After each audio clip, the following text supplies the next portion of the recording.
Hi friends, అందరికీ నమస్కారం. Friends, ఇప్పుడిప్పుడు వచ్చిన వెదర్ రిపోర్ట్ అయితే కనుక ఒకసారి తెలుసుకుందాము. వీడియో పూర్తిగా చూడండి, అలాగే తప్పకుండా లైక్ చేయండి. మరిన్ని అప్డేట్స్ కోసం ఛానల్ని సబ్స్క్రైబ్ చేసుకోండి. ఒక పక్క తెలుగు రాష్ట్రాల్లో చలి పెరుగుతూ ఉంటే, ఇదే సమయంలో వాతావరణ శాఖ మరో హెచ్చరిక జారీ చేసింది. ముఖ్యంగా చూస్తే బంగాళాఖాతంలో మరో అల్పపీడనం అయితే ఏర్పడబోతోంది. ఈ యొక్క పండగ సమయంలో అయితే కనుక మళ్ళీ భారీ వర్షాలు కురిసే అవకాశం ఉందని అయితే చెప్తూ ఉన్నారు. సో దానికి సంబంధించిన కంప్లీట్ డీటెయిల్స్ తెలుసుకుందాము. ప్రస్తుతం వాతావరణ నిపుణుల హెచ్చరికను బట్టి చూస్తుంటే కనుక పండగ సమయంలో వర్షాల బాధ్యత తప్పేలా లేదంటున్నారు.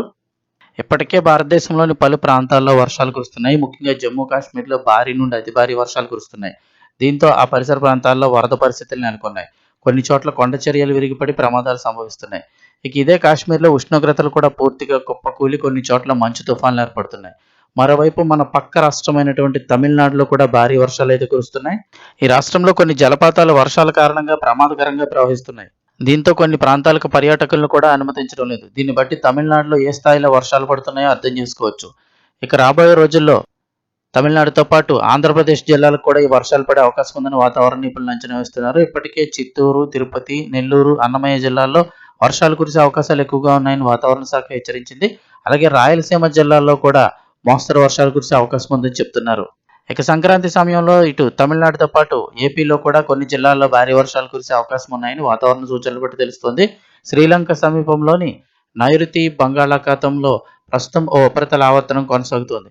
ఇది రానున్న కొద్ది రోజుల్లో అయితే కనుక అల్పపీడనంగా మారే అవకాశాలు ఉన్నాయని హెచ్చరిస్తోంది వాతావరణ శాఖ. దీంతో జనవరి 10, 11, 12 తేదీల్లో డెల్టా, దక్షిణ తమిళనాడు జిల్లాల్లో భారీ వర్షాలు కురిసే అవకాశం ఉందని వాతావరణ శాఖ నిపుణులు హెచ్చరిస్తున్నారు. ఇక సంక్రాంతి సమయంలో తమిళనాడులోనే కాదు, ఆంధ్రప్రదేశ్లో కూడా పలు చోట్ల భారీ వర్షాలు కురిసే అవకాశాలు ఉన్నాయని అయితే అంచనా వేస్తున్నారు. ఒకవేళ ప్రస్తుతం ఉన్న అల్పపీడనం బలపడితే మరింత భారీ వర్షాలు కురిసే అవకాశాలు కూడా ఉంటాయి. కానీ అల్పపీడనం బలపడేందుకు అవకాశాలు తక్కువ ఉన్నాయని వాతావరణ శాఖ అంచనా వేస్తోంది. అంటే అల్పపీడనం వాయుగుండం కానీ తుఫానుగా మారే అవకాశాలు కాస్త తక్కువగా ఉన్నాయని చెప్తున్నారు. ఒకవేళ తుఫాను ఏర్పడితే కనుక ఆ ప్రభావం తమిళనాడు పైన కాదు, ఆంధ్రప్రదేశ్ పైన కూడా గట్టిగా ఉంటుంది. సో ఇది ఫ్రెండ్స్ వెదర్ రిపోర్ట్ అయితే కనుక వీడియోస్ తప్పకుండా లైక్ చేయండి. మరిన్ని అప్డేట్స్ కోసం ఛానల్ని సబ్స్క్రైబ్ చేసుకోండి.